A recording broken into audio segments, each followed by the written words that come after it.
Добре дошли в Регионален исторически музей Разград на откриването на изложбата «География на духовността», посветена на Света Гора Атон през обектива на двама географи. Автори на изложбата са колегата професор Румен Пенин и доцент Димитър Желев, преподаватели в Геоложко-географския факултет на Софийския университет.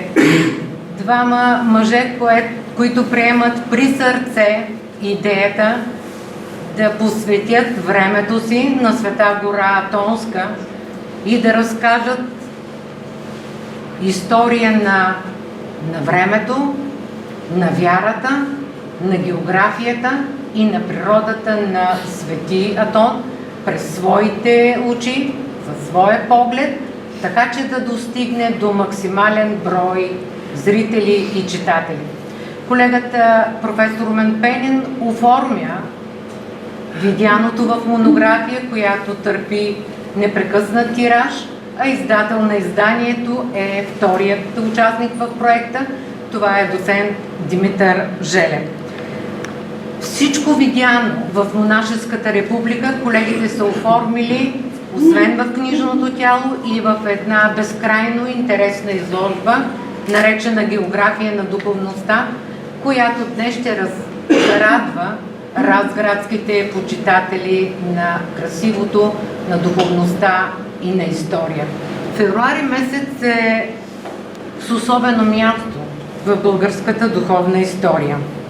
Именно през февруари е обявена българската екзархия, едно събитие, което показва как духовното самосъзнание може да се превърне в исторически и в културен акт. Не случайно изложбата «География на духовността» е сред нас в Разград, в Регионален исторически музей Разград, точно през месец февруари. А защо Атон?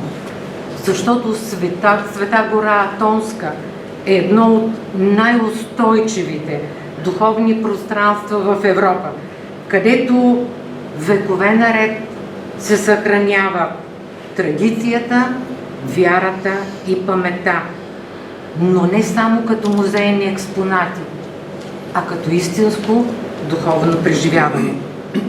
Изложбата, която откриваме днес, предлага точно поглед към духовността като география, с нейните места, с нейните пътища, с нейните ориентири.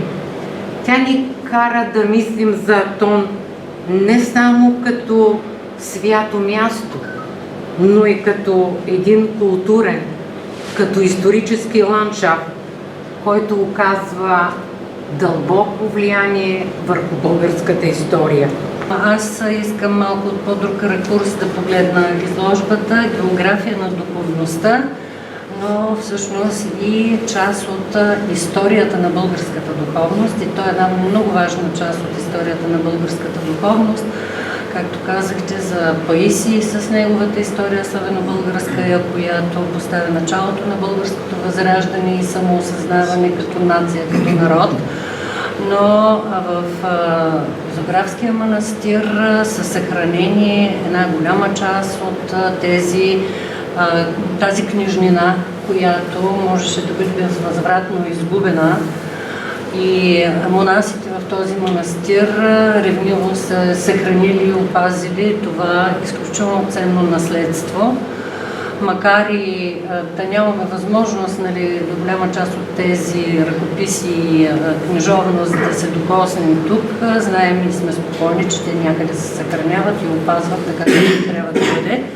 Така че Атон и с нашия Зографски манастир е една много важна част от българската история и един повод за гордост и самочувствие на нас, съвременниците.